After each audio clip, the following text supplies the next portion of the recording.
Assalamualaikum warahmatullahi wabarakatuh. Apa kabar anak Indonesia hebat? Tetap sehat dan semangat belajar ya. Mari kembali belajar bersama Ibu di pembelajaran Bahasa Indonesia kelas 12. Di pertemuan kali ini kita akan berlatih soal-soal ujian sekolah beserta dengan pembahasannya. Ibu akan sajikan beberapa contoh soal-soal ujian sekolah. Kalian bisa jawab dan tulis di kolom komentar ya. Kita akan bahas apakah jawaban kalian benar atau salah pada pertemuan kita berikutnya. Yuk disimak soal-soalnya, simak dengan seksama dan jawab dengan benar. Soal nomor 1. Simaklah wacana berikut. Isu hidupnya lembaga Bredel dalam legislasi pers nasional kembali menghantui insan pers Indonesia. Beberapa kalangan mengaku telah menerima draft perubahan undang-undang pers yang di dalamnya konon antara lain memuat pengaturan mengenai Bredel. Ketakutan akan kembalinya rezim otoriter yang menaburkan kritik dan membudayakan sensor, pembungkaman, serta pembutatulian warga kembali menyeruak. Tidak heran, wacana yang hendak dimunculkannya kembali di Bredel dalam pembaruan hukum pers yang sebenarnya masih dalam tataran isu menimbulkan gelombang penolakan.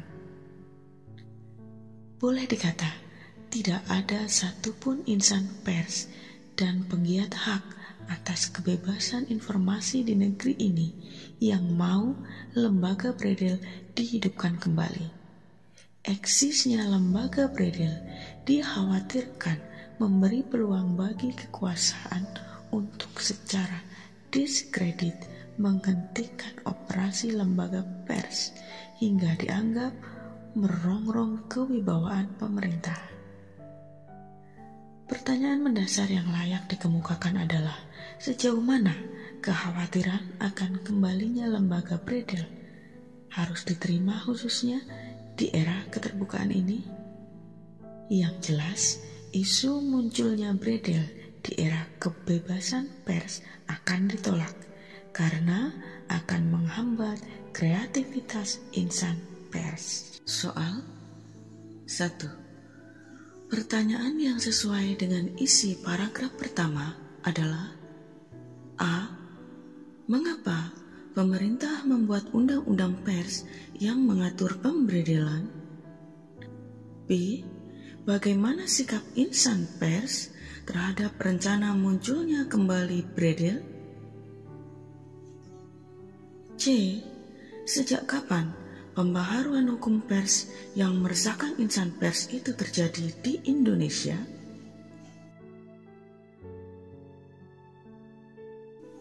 D. Siapa sajakah yang diuntungkan secara konseptual dan finansial di era kebebasan pers? E. Pada media apa lembaga Bredel berwenang mencabut hak untuk terbit dan siaran? Baiklah, kita lanjut soal nomor 2. Mengapa insan pers dan pegiat hak atas kebebasan informasi menolak lembaga Bredel dihidupkan kembali? Jawaban yang tepat adalah karena A. Dengan hidupnya lembaga Bredel dalam legislasi pers nasional akan menghantui insan pers. B. Insan pers dan pegiat merasa takut akan kembalinya rezim otoriter yang membudayakan sensor. C. Lembaga Bredel dikhawatirkan akan memasung kreativitas lembaga pers dan pegiat dalam pemberitaan. D. Lembaga Bredel dikhawatirkan memberi peluang lebar bagi kekuasaan untuk menghentikan operasi lembaga pers. E. Lembaga Bredel akan menyensor berita-berita yang dimunculkan di media massa dengan ketat. Soal nomor 3. Pernyataan yang sesuai dengan paragraf kedua adalah A. Wacana menghidupkan kembali lembaga Bredel ditentang insan pers dan pegiat hak atas kebebasan informasi. B. Eksistensi lembaga Bredel di Indonesia menyebabkan pemerintah sering menindak tegas insan pers. C. Di era keterbukaan ini, lembaga pers mempunyai peranan serta tanggung jawab yang besar kepada masyarakat. D. Insan pers dan pegiat hak atas kebebasan informasi merasa dirugikan karena menjadi kambing hitam lembaga Bredel. E. Lembaga Bredel bertugas menghentikan penertiban dan penyiaran yang dikategorikan merongrong pemerintah. Selanjutnya untuk soal nomor 4. Simpulan isi teks tersebut adalah A. Lembaga pers dan lembaga Bredel seharusnya bekerja sama demi kemajuan bangsa. B. Pemerintah memandang perlu adanya lembaga Bredel untuk meredam pers yang kebablasan. E. Kehidupan pers di era keterbukaan ini lebih baik bebas dari rasa takut dan khawatir. D. Rasa saling curiga antara pemerintah dan insan pers berdampak negatif pada arus informasi. E. Munculnya lembaga Bredel di era kebebasan pers akan ditolak karena menghambat eksistensi insan pers. Baiklah, kita lanjut untuk soal nomor 5. Simak wacana berikut. Semburan baru muncul di Mindi. Semburan lumpur air dan gas baru keluar dari halaman belakang rumah salah seorang penduduk warga desa Mindi, Kecamatan Porong, Kabupaten Sidoarjo. Semburan itu merupakan semburan ke-59 yang muncul di sekitar pusat semburan utama. Menurut seorang ahli dan leader tim Vergaso, perusahaan yang mengawasi gas-gas berbahaya di sekitar pusat semburan, semburan itu sama dengan 58 semburan liar sebelumnya. Semburan liar itu juga tidak berbahaya dan tidak akan membesar kalau dibiarkan. Semburan itu akan mengecil sendiri.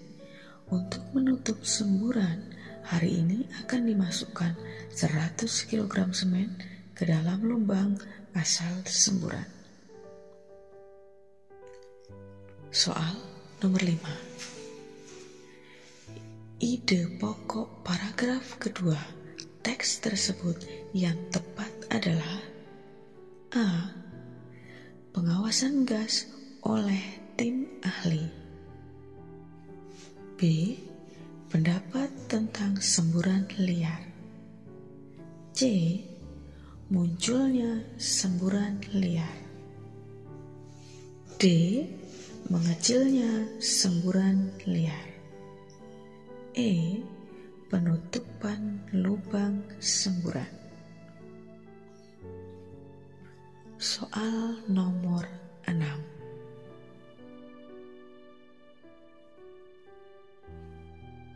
Fakta dalam teks tersebut yang tepat adalah A. Semburan lumpur baru merupakan semburan ke-59. B. Semburan liar itu tidak berbahaya seperti semburan yang lainnya. C. Semburan liar itu sama dengan semburan sebelumnya. D. Semburan liar itu akan mengecil dengan sendirinya. E. Untuk menutup semua semburan liar itu diperlukan 100 kg semen. Sudah dijawab? Baiklah, kita lanjut untuk soal nomor 7. Opini dalam teks tersebut adalah: A. Semburan liar itu terjadi di halaman rumah seorang warga. B. Semburan liar itu tidak berbahaya dan akan mengecil dengan sendirinya. C. Semburan itu merupakan semburan yang ke-59. D. Rumah warga yang terkena semburan terletak di Desa Mindi, Kecamatan Porong, Kabupaten Sidoarjo. E. Hari ini, ke dalam lubang asal semburan dimasukkan 100 kg semen. Soal nomor 8. Simpulan yang tepat untuk paragraf kedua adalah: A. Semburan lumpur, air, dan gas baru yang keluar di Desa Mindi berbahaya. B. Semburan yang keluar di Desa Mindi merupakan semburan liar yang ke-59. C. Warga Desa Mindi menemukan semburan lumpur liar di belakang rumah seorang warga. D. Semburan liar yang ke-59 tersebut tidak berbahaya dan akan mengecil sendiri. E. Untuk menutup semburan liar yang baru di Desa Mindi diperlukan 100 kg semen. Kita lanjutkan untuk soal nomor 9. Simak wacana berikut. 1. Objek wisata Pangandaran menyediakan transportasi rekreasi untuk memudahkan wisatawan menikmati keindahan pantai. 2. Wisatawan domestik maupun mancanegara dapat menggunakan transportasi untuk menikmati keindahan alam. 3. Di sepanjang tepi pantai Pangandaran terlihat berjejer perahu untuk disewakan. 4.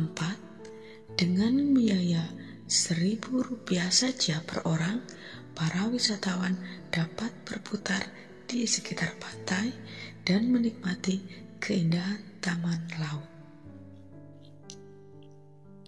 5. Para pedagang ikut meramaikan situasi pantai Pangandaran. Pertanyaannya adalah nomor 9. Kalimat utama paragraf tersebut terdapat pada nomor A. 1, B. 2, C. 3, D. 4, E. 5.